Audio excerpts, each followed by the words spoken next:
I've had people who can squat 300, 400 some pounds in typical fashion fail after 8 or 9 body weight squats when done in a manner that increases the average lever and that manipulates the timing so more time is spent at the position where the average lever is higher.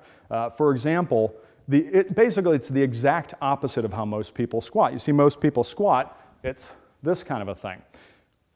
I have people go all the way down so that the tops of their thighs are just a little bit below the knees, hold this position for a few seconds. And after holding this position for a few seconds, I tell them to start so slowly that somebody watching would have a hard time telling at which point they started, almost like they're trying to sneak out of the start point. And they get up to about here and I stop them. I tell them to go back down from there.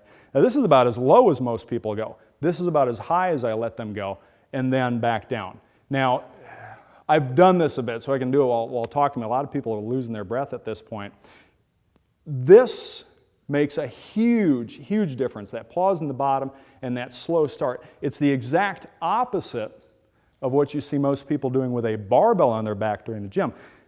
If you do a squat in that manner, if you're focusing not on trying to make weight go up and down, but on trying to place as much of a demand as possible on those muscles, most people will not be able to use anywhere near the amount of weight that they can use for a squat in typical form. So everything Bill said about the squat, absolutely 100% correct.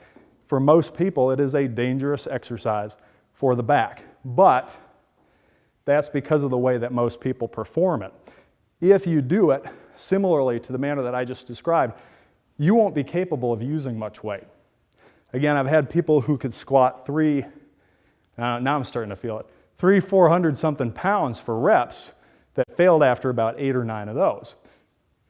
Again, the difference, it all comes back to when you are going through a workout, keeping the real goal in mind. And that's not just effectively stimulating improvements in the muscles that you're targeting, but also doing it without wrecking your joints in the process. Now, I'm grab it right here.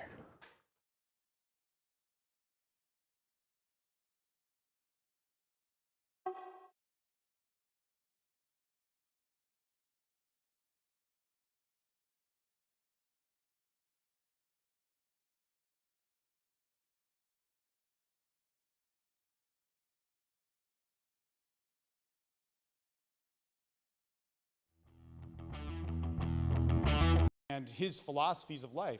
You can check him out at Baye.com. That's B-A-Y-E. Let's bring on Drew Baye. Thanks. Glad to be here.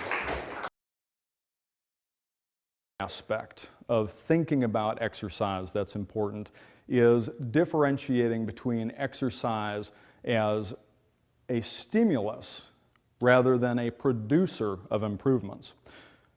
Exercise does not directly produce any improvements in the body. All of the improvements that happen as a result of exercise happen because your body is trying to respond to what it perceives as a negative thing, an extreme stress.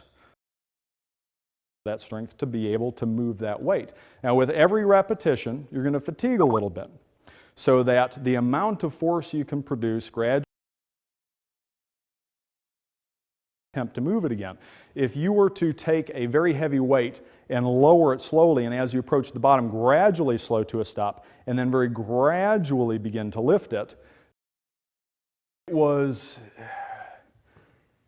what I had previously thought of as a 10, on a scale of 1 to 10 with intensity of effort, became about a 2 or a 3.